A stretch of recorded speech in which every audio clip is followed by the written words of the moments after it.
Welcome to 99th Monkey Liberty News for Friday, February 28th, 2014. This morning's news is really all centered around this blog from Jon Rappoport, Nixon, Rockefeller, IG Farben, and Global Control.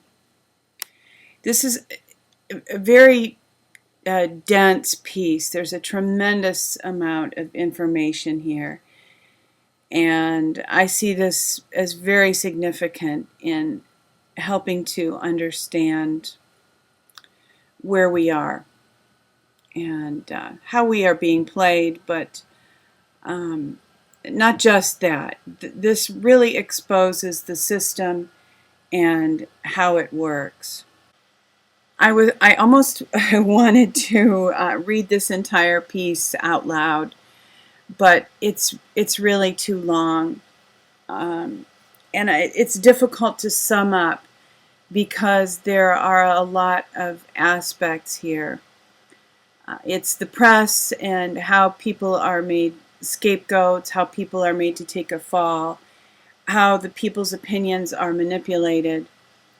This is about bringing an end to tariffs so that corporations can make more money. This is about globalizing corporations. This is about centralizing power. And I'm hoping that most people who see the video will actually read this article, because it's just not possible for me to do it justice in a couple of minutes. But the main idea here, I will say, is that Nixon was set up for a fall because he was a Rockefeller man. Nixon was a Rockefeller man. He was owned by them. And Nixon's economic plan was to have a tariffs on a range of goods imported into the U.S. In an effort to bolster U.S. companies and protect them from foreign competition inside the United States, Nixon began erecting tariffs on a range of goods imported into the U.S. And the big corporations, of course, did not want tariffs. So something had to be done. The president had to go. This was the real motivation behind Watergate. This was the real op. Yes, there were sub-motives in smaller contexts, as in any major op, but the prime mover was get free trade back on track, get suitable revenge on the puppet in the White House who went off the script. So we often think that people like to say that John Kennedy was our last true president. Well, to some extent, Richard Nixon was actually trying to serve the country well by imposing tariffs in order to bolster U.S. business. And this story goes on here from Jon Rappoport about how this, Watergate was put out in the public and used to take Nixon down. And then, they were left. Everybody was left feeling that the bad guys had been purged and all was well with the world once again. Here's, on a far lower level of power politics, everyone and his brother was consumed with the contrails of the scandal that had driven away Nixon and his colleagues. People were congratulating each other on the expunging of a corrupt conspiracy from public life. The real players, of course, were still in place, more powerful than ever. And there are a few things I want to examine out of this article today. One of them is this method by which the cabal gets rid of the people who are inconvenient for them, while convincing most people, people who read and listen to the mainstream media, that the conspiracy was in this place or that place, and the conspirators have all been taken care of. And people believe that. When I think about things like this, I'm reminded of the C.S. Lewis book, Voyage of the Dawn Treader, where there's some kind of a sea serpent that is trying to break their boat in half, and or just break their boat, I don't know, about in half.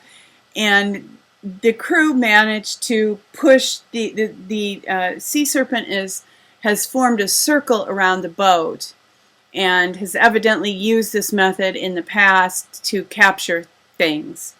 And the crew pushed this circle that the sea serpent has made around the boat off the boat, and the sea serpent closes the circle on nothing, but it is left with a silly, dazed, happy grin on its face, as if it was the cat who swallowed the canary. It believed that it had caught something when all it had really caught was its own tail. And that's how, people behave sometimes.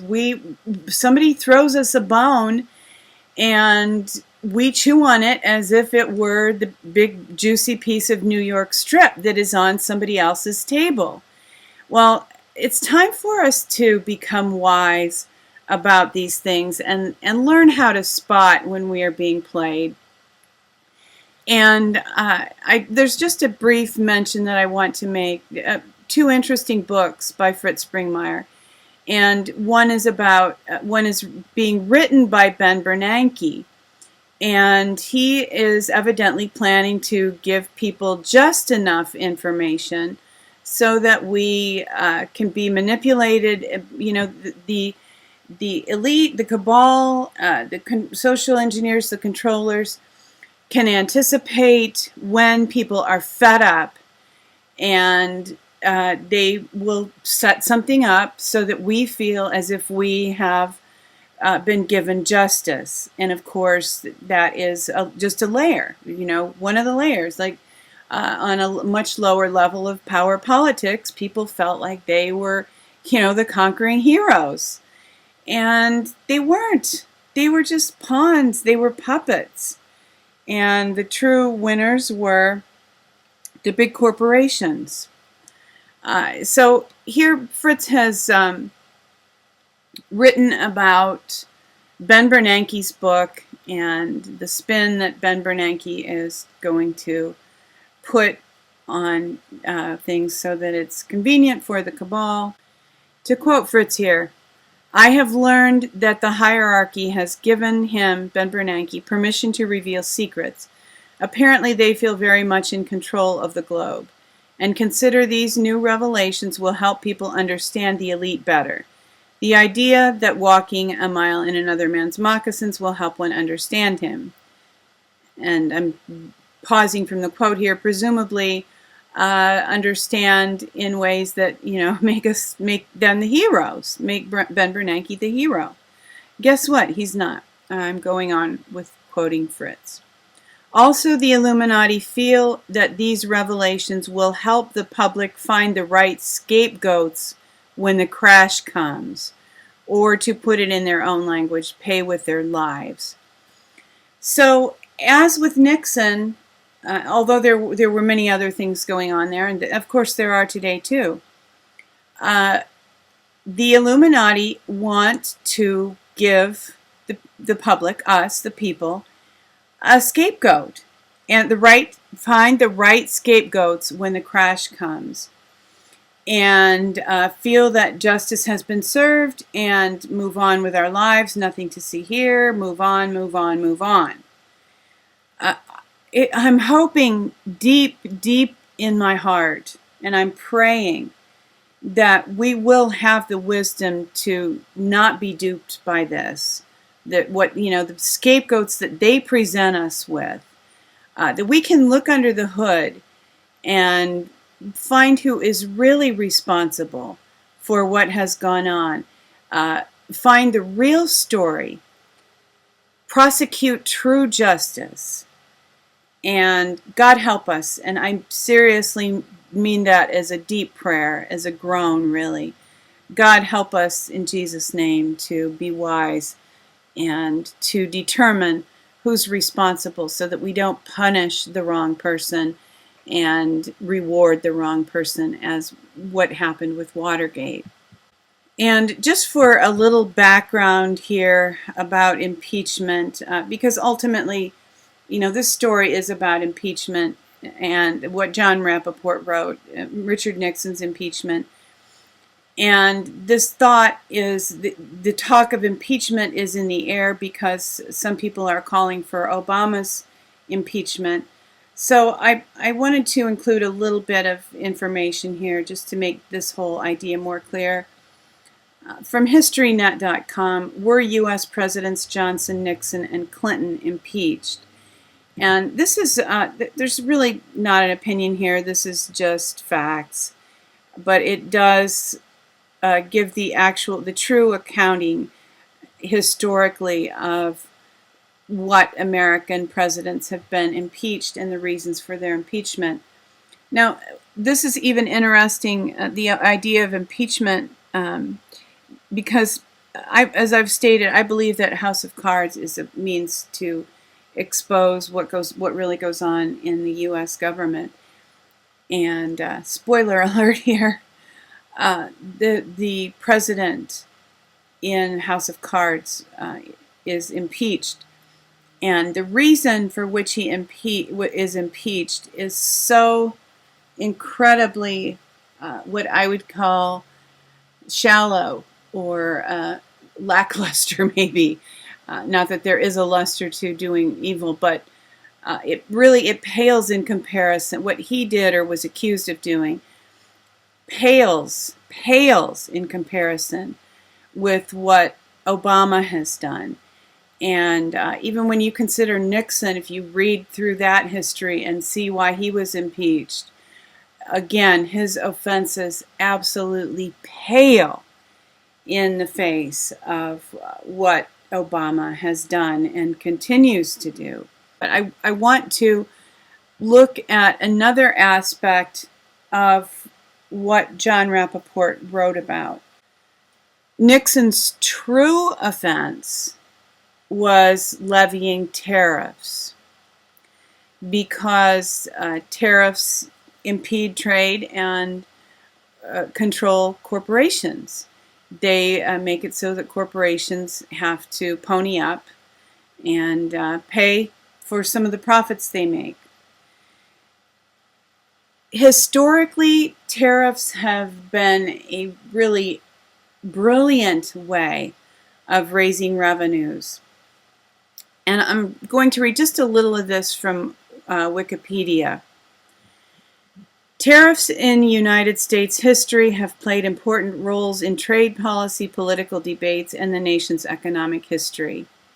The main goal of the tariff was uncontroversial: to raise money to pay the federal budget. Controversy arose over whether manufacturing interests were favored and consumer interests hurt by high tariffs.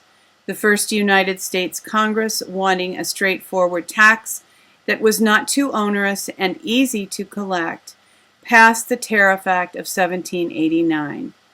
Treasury agents collected the tariff before goods could be landed, and what became the Coast Guard prevented smuggling. Tariffs were the largest, approaching 95% at times, source of federal revenue until the federal income tax began after 1913. Yeah, does that date ring a bell? 1913. We all know what happened in that year, right? That was when the Federal Reserve was put in place. So for well over a century, the federal government was largely financed by tariffs, averaging about 20% on foreign imports. Wow. I want to let that sink in. We have been so duped to be made to believe that we need to pay income tax in order for our government to function. No, we don't. And, think of this, what tariffs would do to promote American industry, as Richard Nixon knew and was actually trying to do. And 20% on foreign imports. That's manageable for most people's budgets. And if you don't want to pay the tariff, buy American. And sure, American goods cost more now, but in a little while of rebuilding our infrastructure, our industry, it would tapping back into our natural resources. It wouldn't be long before prices of American-made goods would fall, and American workers would have jobs, real jobs, not Walmart, half living on food stamps and getting paid whatever menial, tiny little Scrooge-esque wage Walmart wants to pay. Learning about tariffs is a treasure. And I just, I did a cursory search here of tariffs versus income taxes. And I've opened up some of these tabs, but if you have time and you want to learn about this, there is really a lot of information here.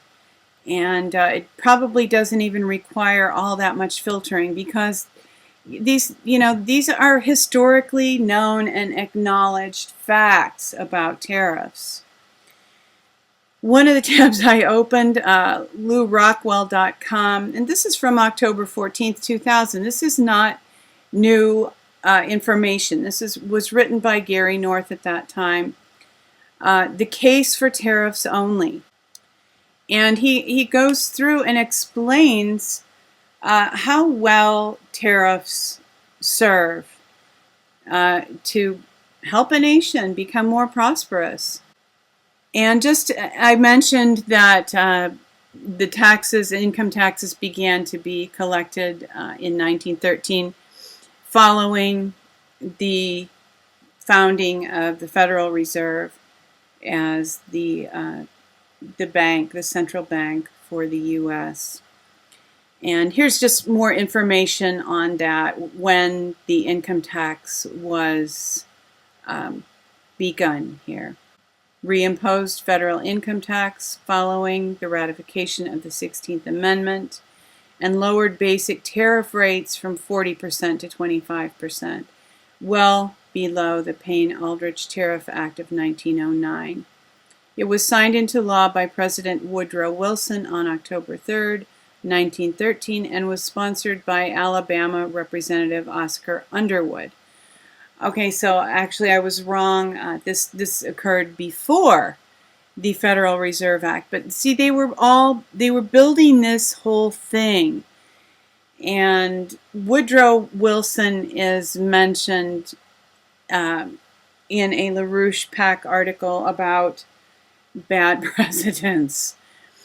And I'm hoping that, having watched this video or listened, as the case may be, that people will gain a better understanding of American history and how we have really been played for a very long time.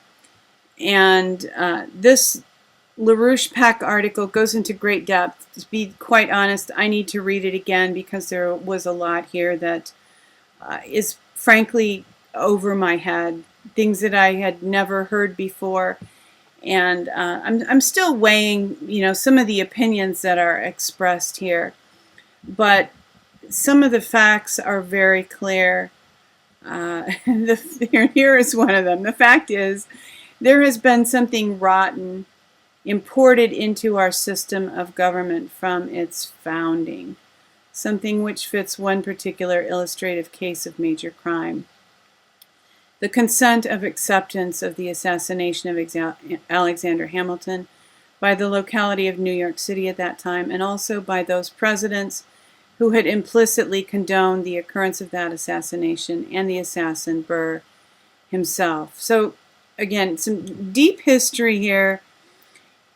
Getting rid of good presidents with good intentions for the American people, and then promoting evil presidents who will support corporate interests, is nothing new. This has been going on for a very, very long time.